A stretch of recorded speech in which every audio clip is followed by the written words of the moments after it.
Welcome to our social media policy recommendations webinar. This webinar and this PowerPoint was put together by the Family Support Leadership Team of the Early Childhood Iowa Professional Development Component Group. This group includes members that represent more than 30 state, public, and private agencies throughout Iowa. So we have a very wide variety of people that provided input into this project. Over the course of a little over a year, I think we started this in 2017. So we have been working on this PowerPoint and this information for quite some time, and I know some of you that are on the call today are those of you that have reached out to me in the past and have asked about social media policy recommendations for your program. So I hope that this webinar is helpful for you today. I do want to point out that a lot of the information that we will be going over today is coming from a resource called the Nonprofit Social Media Policy Workbook, which was developed by Idealware in 2012. We will link to this policy workbook on the Iowa Family Support website when this webinar launches and posts to the website as well. And I will send out an email the same way that I sent out an email for this webinar with information that the webinar is posted and the workbook is posted. So just know that the things that we talk about today are really outlined in a workbook that you can go through with your teams individually. So this is really just kind of a starting point to provide you with some information to consider as you begin critical discussions in your agency and develop a social media policy. If you have questions during the webinar, please feel free to enter those into the chat. I will be monitoring the chat as we go along, and I will answer any questions as possible as we keep moving forward. Otherwise, all of you are currently muted. You are welcome to unmute yourself at any time if you would like to stop us and ask a question. We will try to address those as well. So I'm going to turn it over to Donna. Good morning. If your agency does not have a social media policy, this webinar will provide recommendations to encourage thinking regarding your agency and staff use of social media. The next step is development and implementation of a social media policy. Also in this webinar, we will discuss the definition of policy, the purpose of policy, whether policies are legal or formal, who needs to know the policies, policy development, including who does what, expectations, content guidelines, ethics, social media objectives, monitoring and responses, privacy, copyright, conducting a personal audit, and items unique to family support professionals. So let's get started.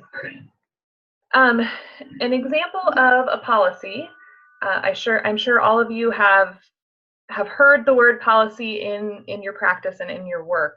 An example of policy would be an accumulation of paid time off, so something like PTO. As you know, PTO typically defines whether it's earned time off only or if it's a combination of earned time off and sick leave. Sick leave might include someone in your family you could use that for a sick family member. But your agency policy will tell you what is acceptable and what is not. Can anyone think of a policy within their organization or agency that they'd like to share? You can type it into the chat box if you'd like to. Or a policy that may have affected you personally, or that may have affected the broader work of the organization or agency.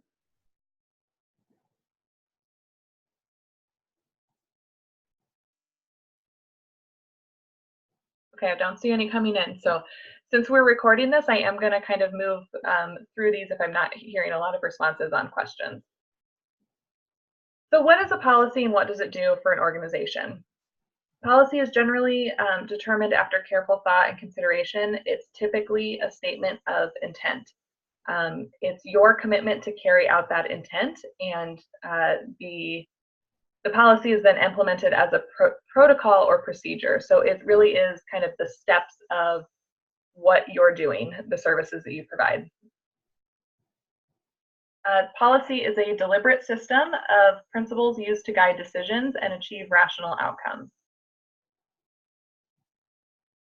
Typically, policies are adopted by a governance body within an organization or an agency. That looks a little bit different for everybody.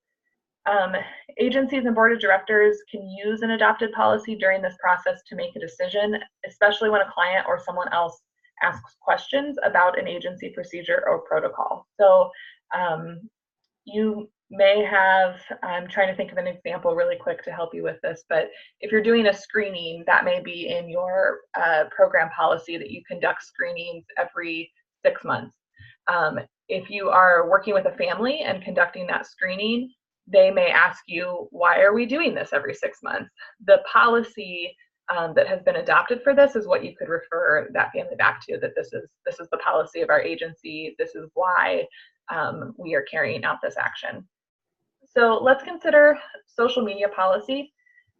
Each organization needs its own social media policy. I know all of you are here today because you are interested in using technology or social media with your families, or maybe you're already doing that. Maybe you're already using social media in various ways. So this webinar is really to kind of give you a high-level vision of what your policy might look like. Some social media policies are written by lawyers. Some social media policies are written kind of at a high-level vision by an agency. A lot of policies are somewhere in between. If your agency has a social media policy, I want you to take a minute to read through these questions. If you don't know the answer, I want you to think about whether or not there's somebody in your agency that might know the answer. And if your agency does not have a social media policy, who would need to answer these questions? So I know some of you are calling in online or through phone, so I'm going to read these to you so that you can hear the same things that everybody else is seeing. The questions are, does our policy describe everything staff should or should not do regarding social media? Or does our policy provide an outline to help individual staff make personal decisions regarding social media? So I want you to take a couple seconds to think about those questions and then identify who would know the answer to those and who you would need to bring on if you're developing this social media policy.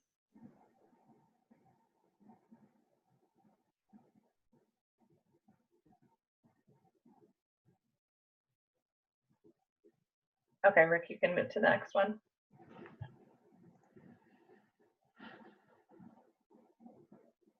So can you identify policies within your agency that are formal and include legal issues? I don't know if anybody has an example that they might be willing to share with us. Or could you identify informal policies that allow staff to make individual decisions?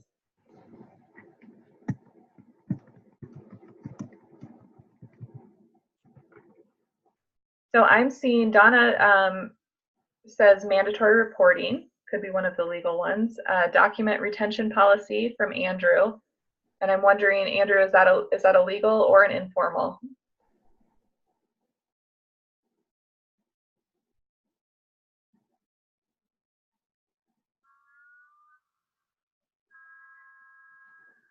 Andrew also says Sarbanes-Oxley Act compliance, another example of a legal. The first one was legal as well.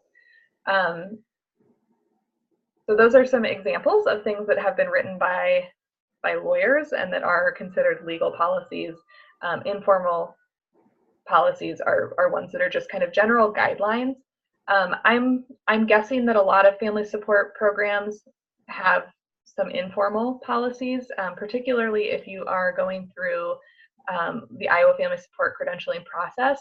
Some of the policies that you put in place are just guidelines about how you do things. So I made the example earlier about how often you're providing screening. That would be an example of a guideline that is probably more informal. You probably don't need a lawyer to help you write that.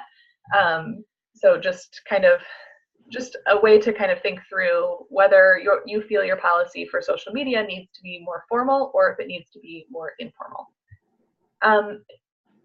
Okay, so do you think it's important for everyone in your agency to read and understand the social media policy of your agency, even for those who do not use social media as a part of his or her work?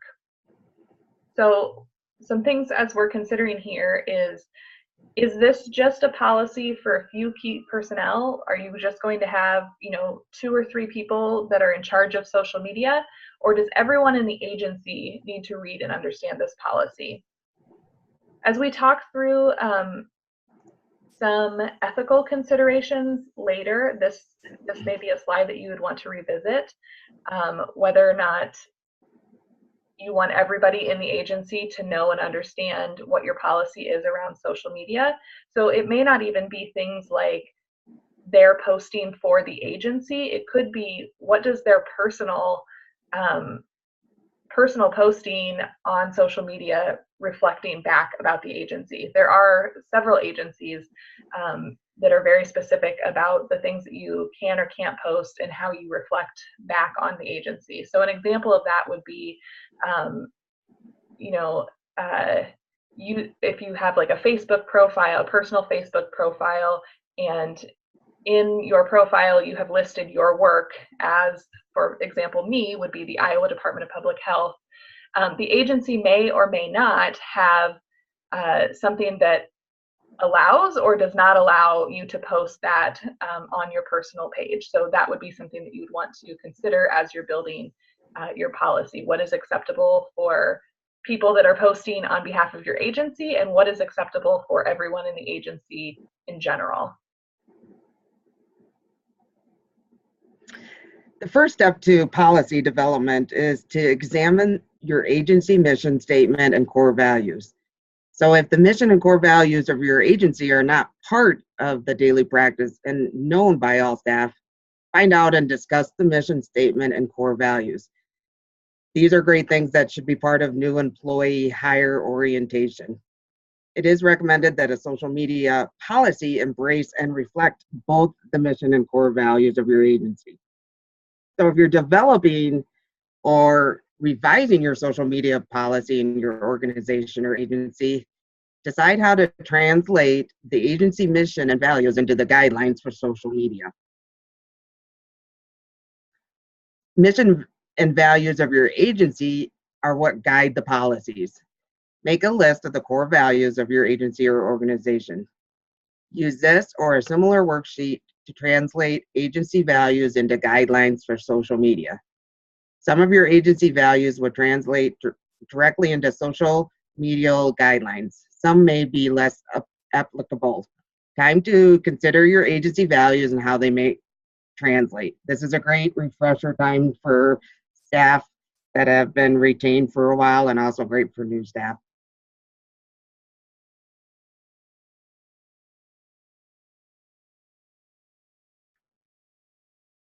So, 2 recommendations for you to consider. Create clear guidelines of who can and cannot do certain things. Decide what things are expected versus what things are allowed. Think about the roles regarding social media in your organization or agency. Following are several questions. We will allow you time to think about the answers on your own.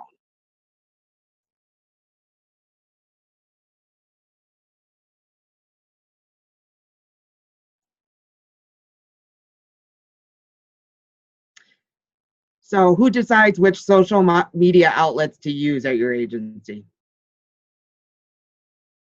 And you can answer this in the chat box. I know with our agency, it is the director and HR and compliance. And then who's in charge of the strategy of use for the agency?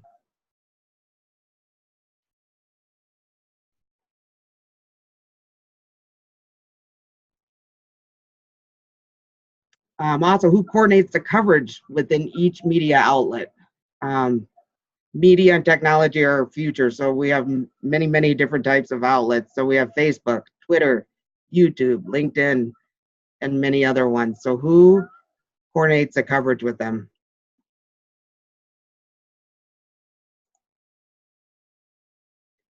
Who's responsible and accountable for anything that's placed on any of these media outlets?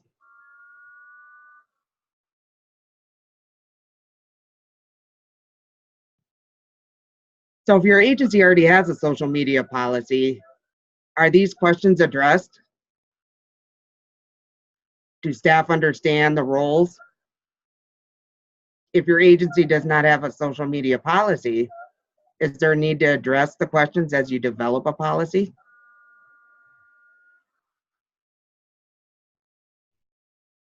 So I want to get specific about tasks for each social media outlet.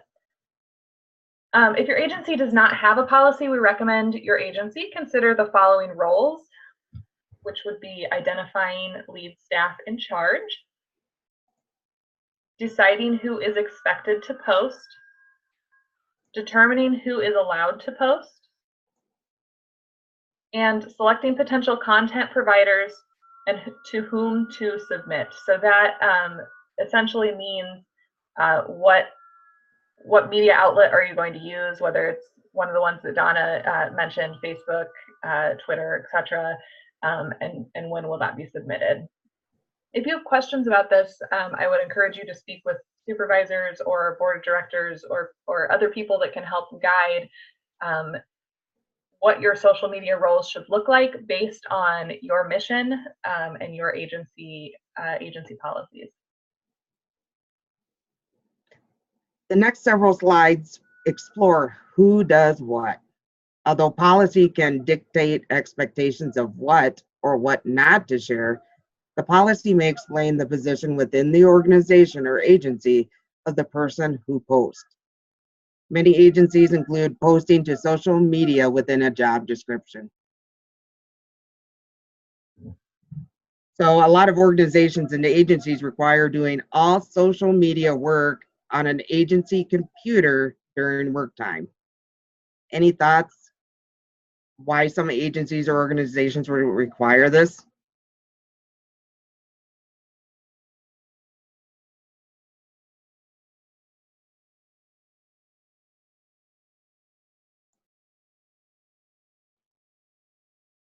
Why do you think it's important that all social media is done on work time on work computers?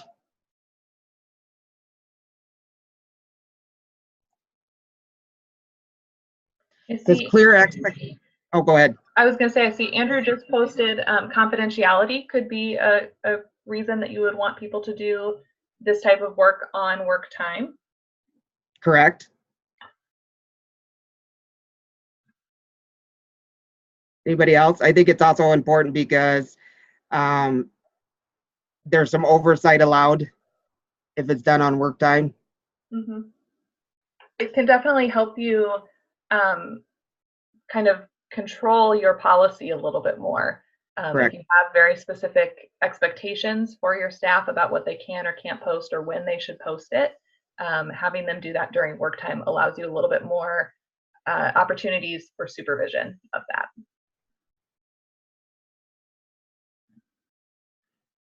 And then we have that on work time allows clear expectations, and then most likely you have a designated person posting most of the content. And then if there's anything controversial regarding the content posted, it can be referred to a designated person.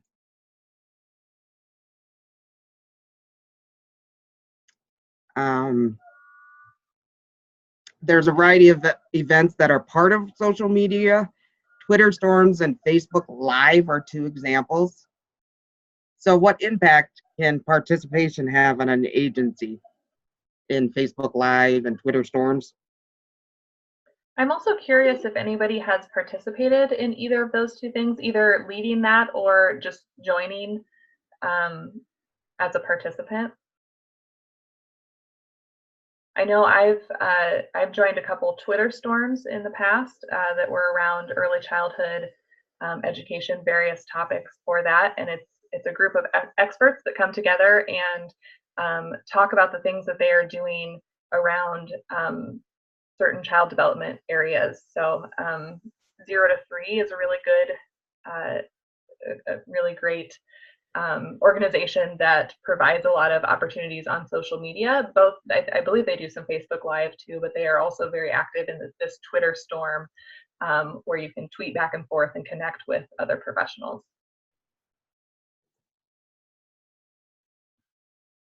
Auto posting tools allow the scheduling and automatic sharing of content on our social media networks, such as, say, the release of a post during a certain day of the week or time of the day. Does your agency use auto posting? Can you share why or why not?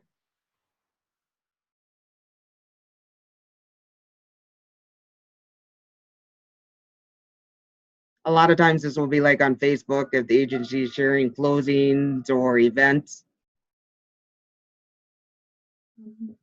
I don't see anything coming in.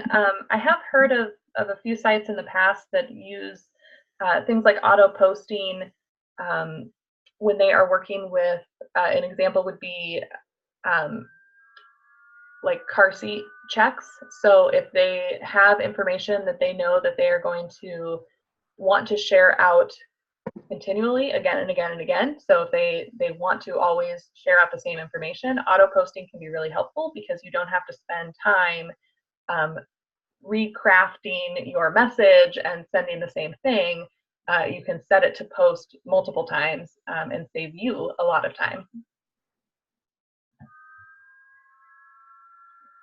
So the next item for our thinking is content guidelines.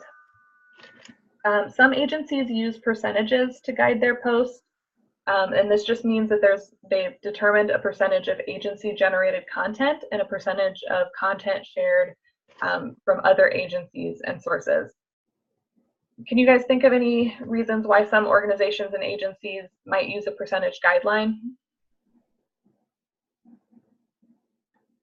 This could go into the example that I was sharing also about car seat checks. If there's and it wouldn't have to be that specific example, but if there's something that an agency really wants to make sure that they are getting out there, I think of like the Iowa Family Support Network for families to connect with different resources in their communities. They may consider using a percentage because they have a greater likelihood of being seen online when they're using a certain percentage, or when they're reposting kind of continuously the same information. They have a higher chance of having families see that information and then engaging with it later. So if you have an agency that has messages like that that you're trying to share, that would be an option to consider. So does your agency have a schedule for social media posts? I know this can vary by agency as well, and I don't know if any of you on the line have any sort of schedule that your agency currently has in place for social media.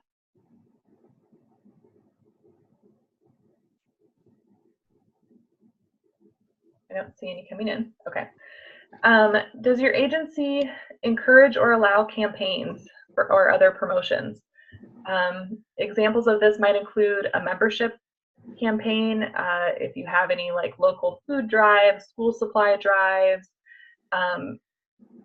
other types of campaigns or promotions that you might want to include. As I mentioned, a couple that I've already mentioned I think could be useful for this, like if you have car seat checks, which would be kind of a campaign or a promotion, like you want to promote this idea.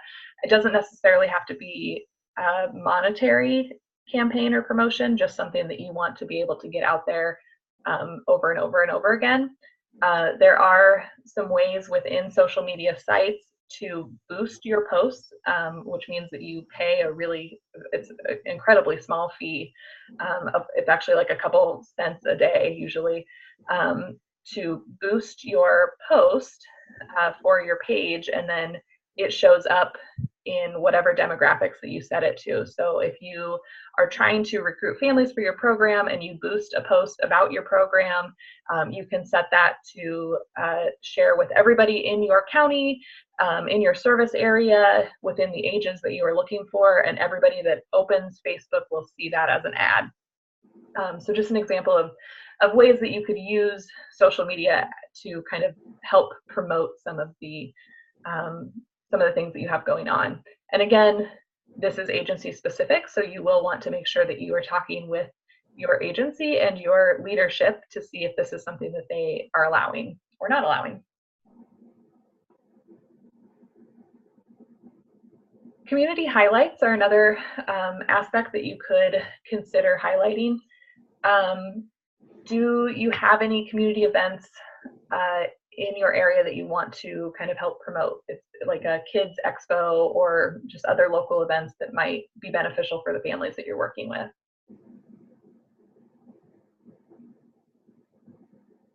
Proactive versus reactive. How is your social media a proactive approach versus a reactive approach? So proactive is getting the information that you want shared out in a timely, regular manner, and reactive would be responding back to people as they post questions or comments to your site or something like that. So it's just a difference in getting the information out first versus responding when people have questions.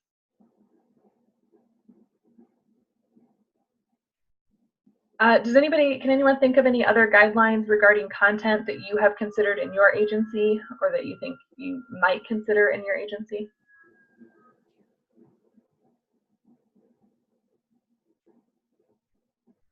Okay, I don't see any coming in, so I think we can move to the next slide.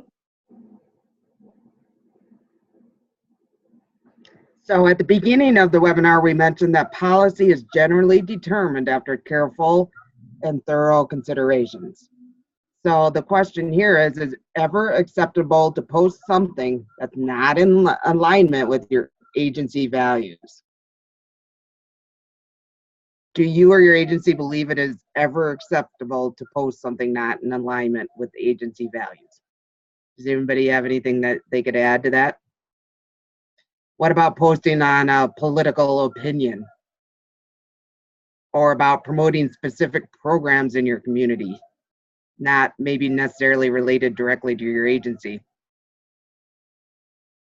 What if a site visit by a political candidate happened and to gain new understanding and not intended to promote her or his campaign? Is that something that would be posted? Does anybody have any examples or ideas or what their policies are at their agency? I think these are great things. Oh, sorry, I was echoing there for a minute. I think these are great things to consider. We've actually had a few of these take place, and it's not, I want to make sure that these examples aren't seen as like bad things that you can't do. You certainly can do these if your agency allows you to do them. So an example, I like this last one about a site visit from a political candidate to gain new understanding about the program, not necessarily intended to promote his or her campaign. We have had a few of those in Iowa Family Support Programs where a politician has gone to a particular site, has actually gone out on a home visit, and they have done their own promotion on their social media. And then also agencies have also been able to promote that on their social media that, you know, this event happened today, and just sharing that this is a thing that happened. So it wasn't necessarily a political post, it was just sharing, you know, there is interest from a politician in this particular area. So it's not something that can't be done, it's just a matter of thinking through what your agency expects from you. And then I see a message from Lexi, says she's not sure on the policy per se, but she knows that they're not allowed to lobby, so she would assume that that would not be allowed in political posts from their professional Facebook, which is probably a good assumption, Lexi, and something that I would encourage you to take back to leadership people just to clarify that everybody is on the same page about that. So within your agency and your policies, are there ever topics that are never to be discussed on an online platform? Does anybody know or have any suggestions? Okay. I'm guessing maybe Lexi's comment about political posts, like personal political opinions, maybe an example of that. Yep. And some agencies are faith-based, so the social media content will align to their mission statement of their agency, while other agencies cannot take a stance on faith or religion issues. So that reflects too also on promoting holidays. Some agencies are forbidden to mention holidays on any kind of social media. Does anybody know what their policy, if they do have a policy on holidays and different events like that, posting?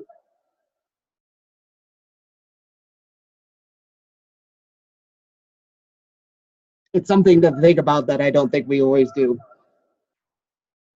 Mhm. And what about our ethics? Do ethics have a place in the types of content that we post? NAEYC, which is the National Association for the Education of Young Children, includes the following principle in its Code of Ethical Conduct.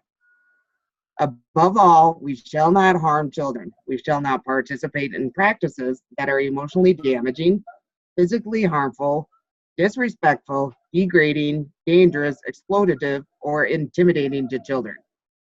It is important that the posts from your agency consider our professional ethics or even consider the NAEYC principle, do no harm to the children you serve.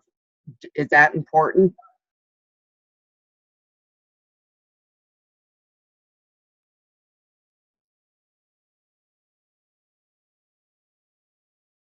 Don't see any additional comments, but I would say yes, that is important. um, so Twitter and Facebook are all a part of our lives, so we need to have some considerations for our online presence. Are there other, I'm kind of curious right now if there's anybody on that currently has things in place either on Facebook or Twitter within their agency. So if you already have a policy in place, and I know LSI does, so Lexi, I know that you do. I'm just curious if there are other folks online that are currently utilizing some of these platforms and have policies in place.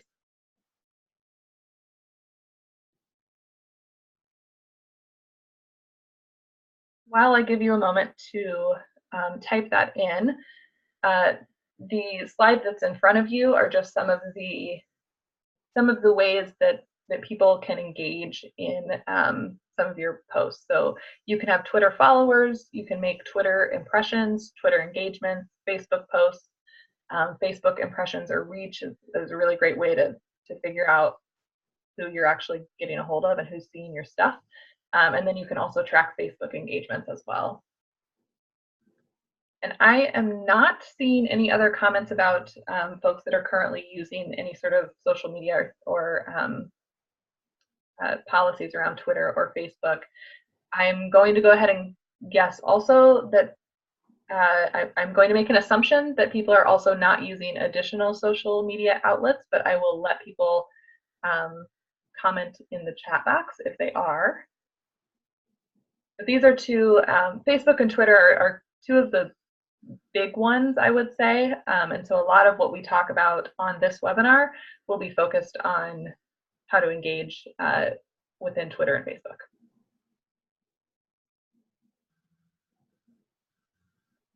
Okay.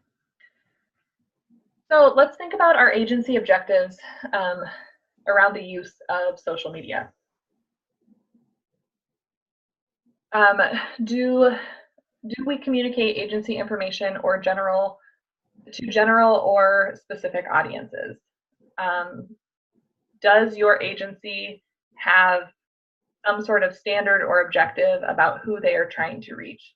This is important as you are thinking through your social media policy, because I'm guessing that a lot of you have a lot of different people that you would like to reach in various settings for various reasons. So you may want the general community to know about your program and the things that you're doing, especially if you have a community event that you're trying to share that's open to everybody. Or you may be very specifically trying to just communicate with families in your program. So it's really important to know what audience you're speaking to before you start posting to social media. The other piece of this is asking whether or not there is an objective around interacting with individuals or families on social media. So is it okay for you to connect with a family via Facebook Messenger, as an example? Does your policy allow that, or is that not something that your agency and your policy will accept? So as you're thinking about this and building this, I really do want to encourage you also to utilize the nonprofit social media policy workbook that we will post with this webinar, because this is going to give you some really specific questions to ask as you are developing your objectives and thinking about your audience and your interaction with individuals and families.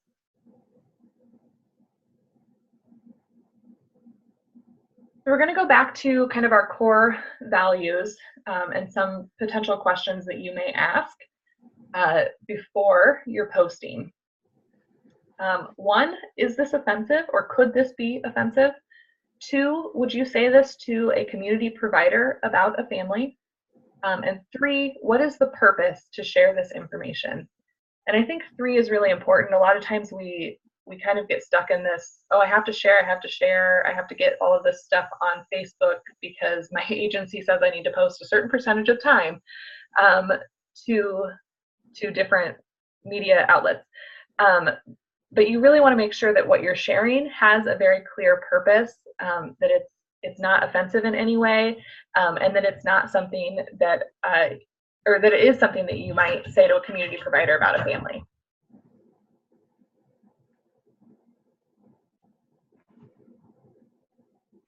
I'm curious too if you guys have any additional questions that you might ask.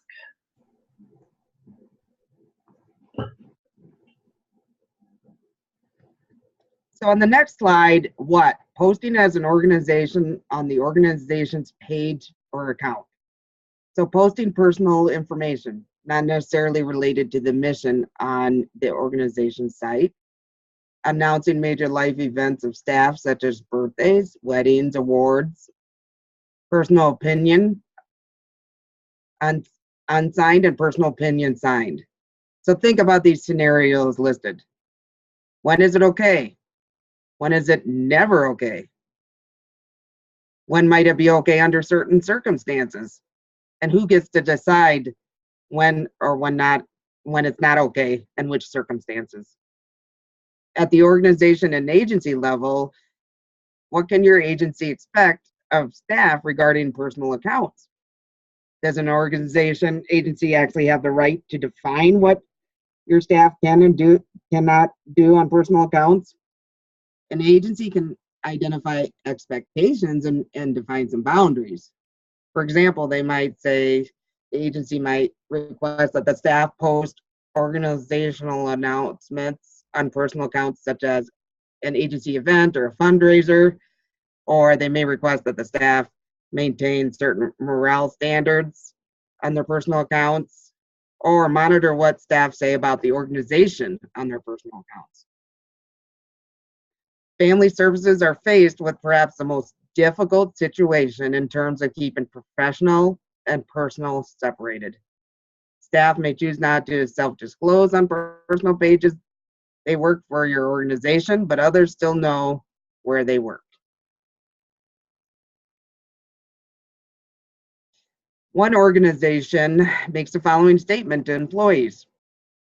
Personal online posts should be consistent with the agency or organization's mission. So again, reflecting back to the core values and mission of the agency.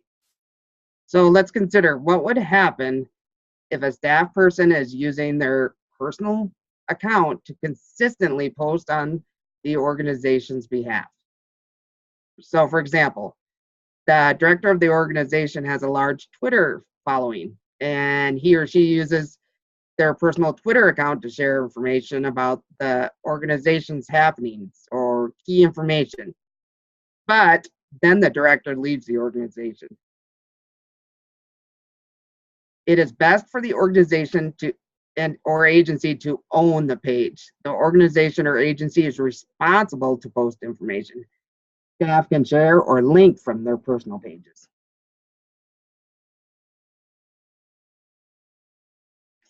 Thoughts, ideas, or questions regarding post from a volunteer? I know a lot of agencies have volunteers.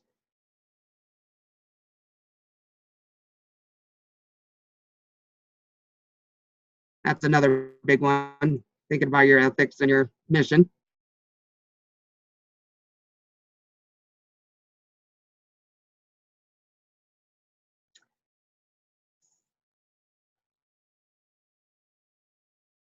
How about thoughts or ideas or even questions about a staff person posting on a personal page or account?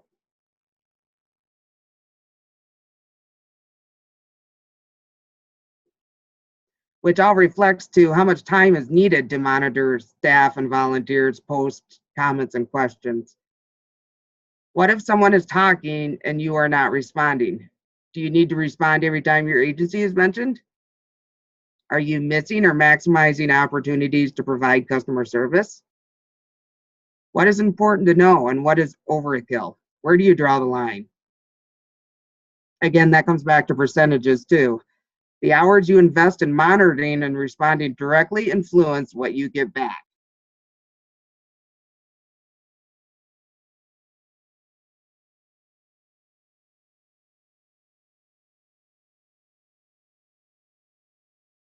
I'm sorry, I was talking and I was muted. I've unmuted myself, so now you can hear me. We're gonna consider some negative comments and how you might be able to respond. It's probably a good idea to respond to a post that has a lot of misinformation. So if somebody has posted something that is about your agency that is maybe not accurate, it's a generally good idea to respond back to that and clarify any misinformation. But you want to, again, be sure that you understand whose role it is to respond.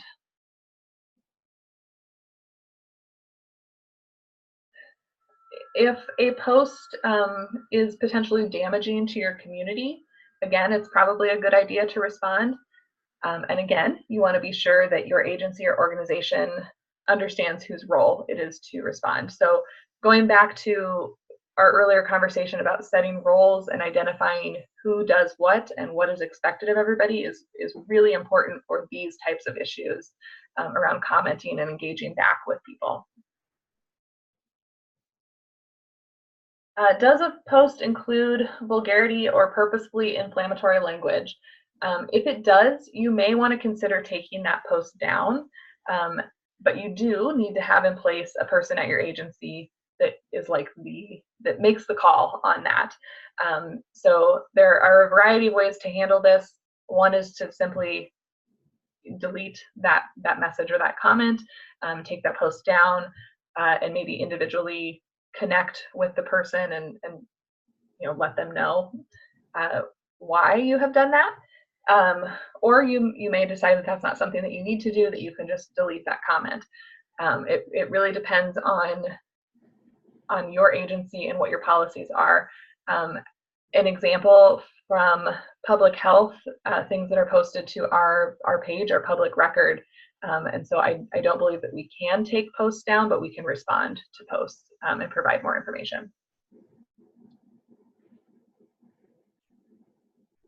Is the person likely to keep posting objectionable things simply because you're responding? If you have a specific person that keeps posting, again, you may want to consider taking that post down.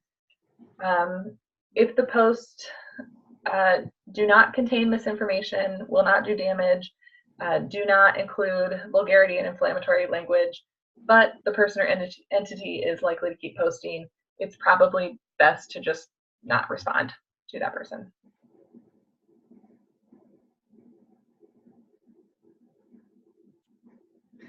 Some agencies will publicly state guidelines on their media sites regarding posts received by the agency, such as An example would be reserve the right to take action if posts are reasonably construed as abusive, destructive, harmful, or threatening to the safety of others. This may include removing any post up to and including suspending any registered user that we deem in violation of these terms.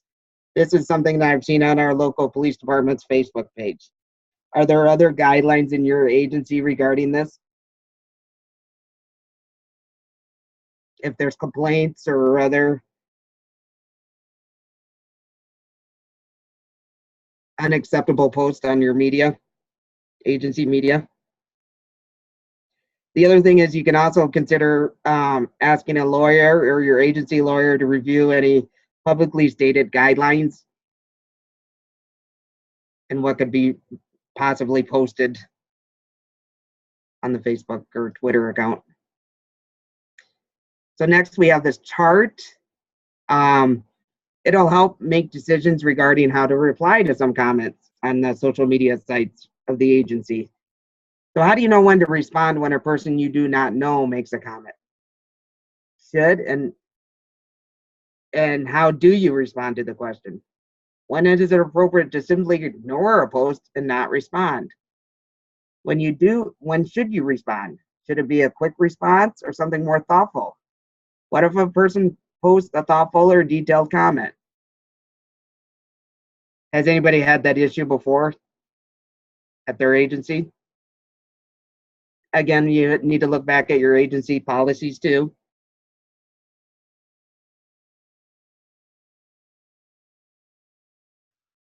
I don't see any comments coming in. Okay. So consider if the responses are different when a supporter asks the questions or makes the comments, or is the response different if it was more of a unacceptable comments?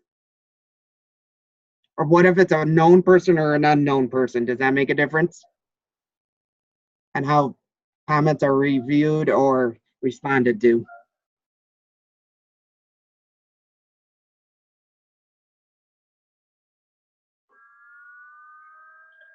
So I want you to take a moment to read and consider the 5 scenarios that are on the screen in front of you. For those of you that are on the phone, we're talking about privacy and permission and whether or not you can share photos or videos where individuals aren't identifiable, photos or videos with clearly identifiable clients, students, or other people you work with, photos or videos with clearly identifiable supporters, photos with clearly identifiable children, and the last one is royalty-free stock photos or videos. So I want you to take a second and just think about when your agency allows you to share these. Your options are never. The second option is with permission from those that are referenced. 3 is always, this is not an issue for us. And then 4 is under specific circumstances, which you may want to identify. So take a second to think about that. If you can, type into the chat box with your responses, that would be helpful.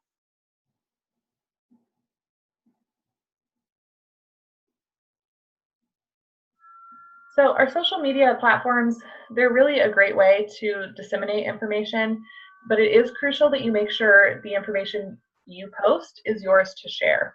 So if you don't have permission to share a picture of a client or a child, I would not post a picture of a client or a child. You always want to consider if what you're about to share carries any implications or associations. So are there any privacy or confidentiality concerns with sharing a photo or a name? Does your organization have a policy for this?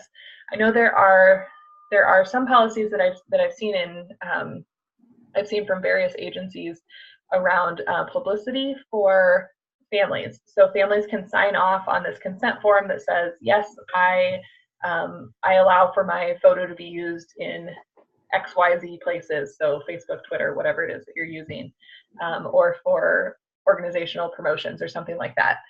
And then there are organizations that say, at no time will we share this information, either a photo or a name of anyone in our program. So again, it's up to your individual program how you'd like to approach that, but it's definitely something worth talking through and making sure that you have the right permissions in place.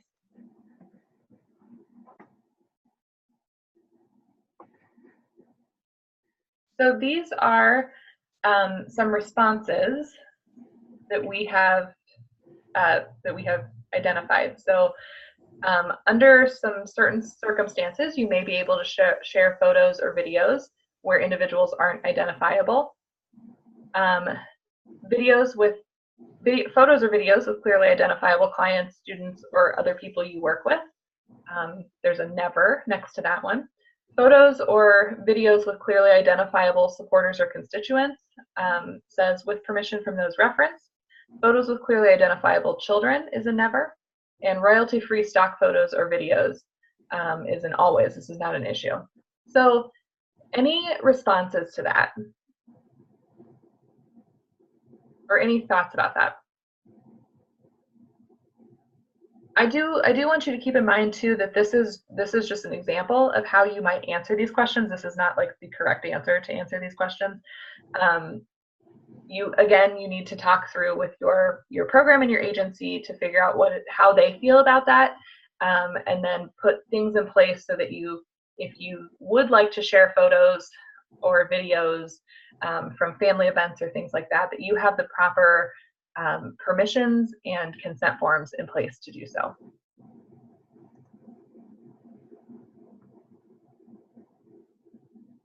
Okay, so a couple more scenarios about whether you can post full names of clients, information about the services you provide, the name associated with a photo or a video, like if you tag someone in Facebook, and then location associated with a photo or video.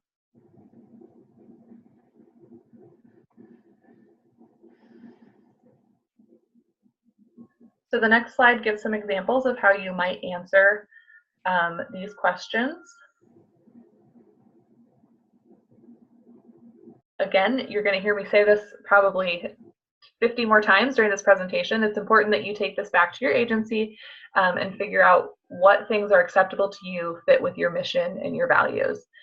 It is important before you're sharing anything that you have permission from the individual.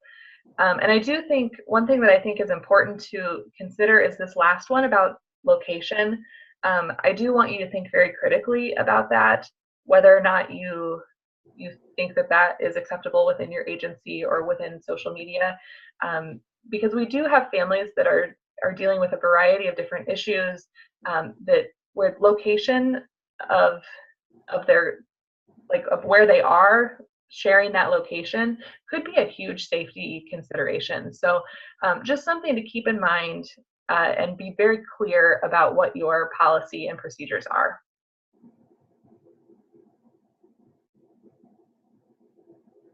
So next is about copyrights. You must first ask permission from the original source before sharing any materials in any way on social media. You must not assume that the material you find through an online search is free for the taking. Anytime you plan to reuse material, be sure to investigate if it is copyrighted. In general, it's possible to create a link from your site to material you find helpful, but it's best practice to provide an attribution to the original source. So now consider how you will want others to use material that is yours. Creative Commons is an approach that allows others to use material from your site without needing to ask permission. So with that, Creative Commons, there's the attribution. If they repost it, they credit you for the content with a link back to your site. Derivatives is anyone can modify your material as they want and may repost it without permission. Commercial use is when someone can use your material to sell something without needing your permission. Now determine whether to copyright your materials. Consider the value of keeping full control over it. Can others do harm by using it?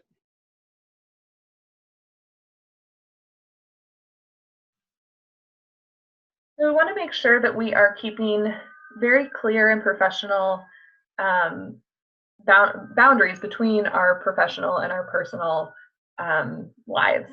So especially with apps like Facebook, there is typically a personal account that's required in order to access um, anything that you're doing on Facebook. So even if you have an organizational page, if you have people that are in charge of posting for that page, they have to have a personal Facebook page attached to that. So what you want to keep in mind is that each staff person might have a different understanding or opinion of what is or isn't appropriate to post, especially if they're linked to your organization in any way. So I mentioned this earlier. You just want to make sure that they are thinking through what they're posting, if they're posting on the organization or agency page or listing the organization or agency as their place of work. Just some things to think through of what you find acceptable, and ensuring that people are not crossing over between those personal and professional boundaries. Just something to note that you might want to consider legal ramifications for individuals that are advocating opinions on the behalf of your organization or your agency without approval to do so. So just something to think through. Another resource that I want to ensure you will be available after this webinar posts are some examples of policies that people have written in the past to help address some of these issues, because I do know that this sometimes can feel like a really broad area that we're trying to cover, and there's a lot of really minute details that go into all of these considerations. So rest assured there have been people before you that have thought through a lot of these different pieces, and they can be used moving forward.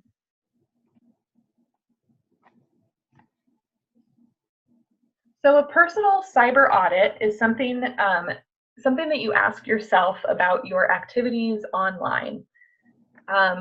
This is important for you to do, but this is also something that you can do with staff to help them become more aware of what their digital footprint is saying about them. So are my cyber activities in line with agency principles? Are they in line with social work ethics or whatever code of ethics you adhere to as a professional? Are they at home and at work explainable and done with no harm to anyone? Do they enhance client relationships, or do they hurt client relationships?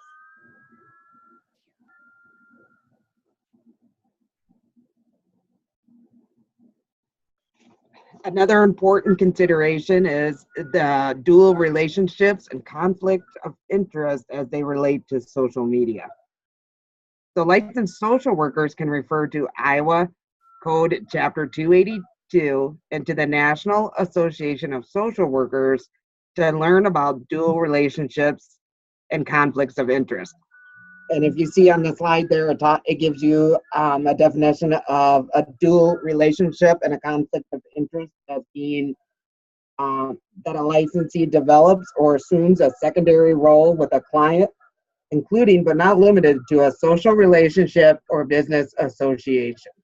And this can be current or past clients. Is your job or profession included in the Iowa law? Do you know, does your profession have a code of ethics? Or do you follow a code of ethics? Do you know where you could find access to these documents?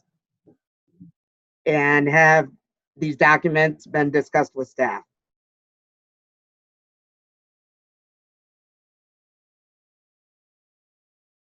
So on this slide, I'm going to read through some of these bullets, and as I read each of these, I want you to take a minute to think about the impact these might have on your use of social media. So be aware that you are personally responsible for any content you publish online. If you publish online relevant to social work, use disclaimers such as, the postings on this site are my own and do not necessarily reflect blank agencies, policy, opinions, or position. Show proper considerations of others' privacy. Never engage in personal insults, slurs, obscenities, or any conduct unbecoming of the social work profession on blogs, message boards, or posts of any kind. Pause and think before you post. If you feel the least bit hesitant, don't post it. I want to take a minute to let you think about that, to give you an opportunity to ask us any questions, any thoughts or concerns that you might have about some of these recommended cyber ethics. These do come from the social work field, but I feel they are relevant for those of us that are maybe not practicing social workers as well.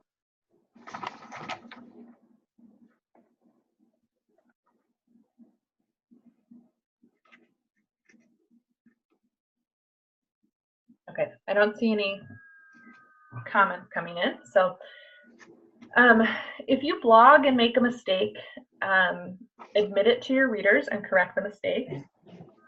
I think that is also true for if you're posting anywhere, not just a blog, but if you post something on Facebook or Twitter and you make a mistake in that, to admit that and correct your mistake. If you identify yourself as an employee of a particular agency, you create perceptions not only about yourself, but also your agency. So it does blur the lines a little bit between personal and professional aspects of your life. And again, that may be allowed within your agency, or it may not be preferred by your agency and your policies. Do not assume privacy. No social networking site, cell communication is 100% secure.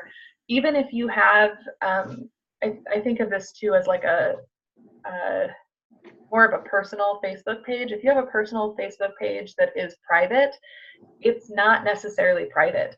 Somebody can always go in and screenshot what you're saying, what you're doing, and share that readily. So just being aware of what you're posting, and being aware of who might be seeing your things and how they might take information that's being posted online.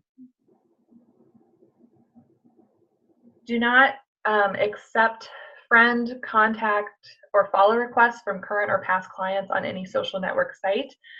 This can compromise client confidentiality and respective privacy.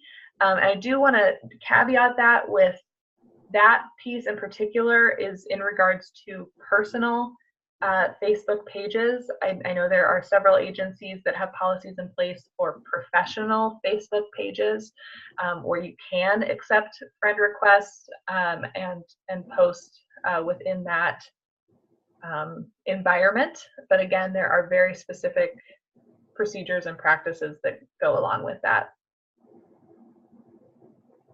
And if you must text, only text non-sensitive information. I think that's an important piece too. I think as we talk about social media and connecting with families, we don't always think about texting as a form of technology and communication, and it definitely is. So making sure that you are being aware of how you are connecting with the families that you're serving. The other piece of that I think programs should consider is whether or not you are having staff text families on their personal cell phone, or if they have a work cell phone where they are able to text families. There are some concerns that could arise from using a personal cell phone. So I would encourage you to explore options to use a work phone for those purposes. But again, that is up to your agency. So one last and very important consideration when it comes to resolving dilemmas and maintaining ethical boundaries. So when you establish boundaries with clients at the beginning of the professional relationship, it creates an ethical holding environment. So with my programs, that's part of the initial visit between staff and the client is a parent handbook, and client rights and confidentiality is discussed with them and the boundaries. Another resolution with the ethical dilemmas and boundaries is to respond to a request by clients to break or bend a boundary. Be honest with them. Let them know why you cannot and accept a friend request on any type of social media.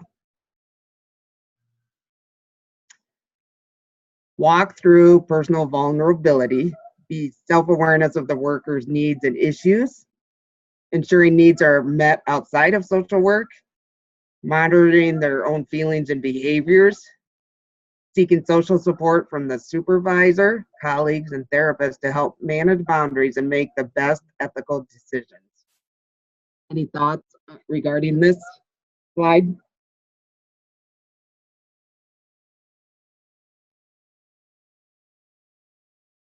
Okay. So these are the resources used to develop today's webinar if you want to read more. One final tip, we would recommend your agency reviews the policies and roles annually at a minimum, not just at the time of hire for new staff, but a good review and refresher for all staff.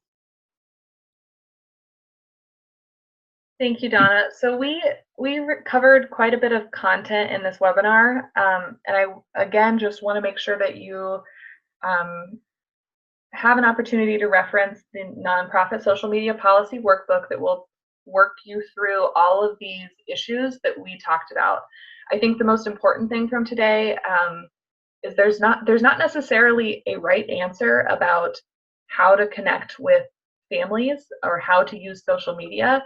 The bottom line is that you have policies in place that match what your agency value and mission statement are, and also are respectful of the clients that you're serving, and that you have some sort of informed consent in order to share pictures, to engage in professional Facebook friend environments, that you have those pieces in place. So if you have questions at any time about kind of what might make sense for your agency in particular, or you're looking for more specific resources about how would I write a policy, what does this policy look like, please feel free to reach out to me. My email is ann.plagy@idph.iowa.gov. We're really hopeful that you are able to take some time and consider all of the content that we went through today. And again, just recommend that you have conversations with your agency to review any current policies you have or identify where policies need to be in place. I think that is it. Donna, did you have anything else to add for today? Nope, just reflect back to the ideal where the nonprofit social media template. Great. I appreciate you all taking time out of your day this morning to join us. Again, contact me if you have any questions, and have a great day.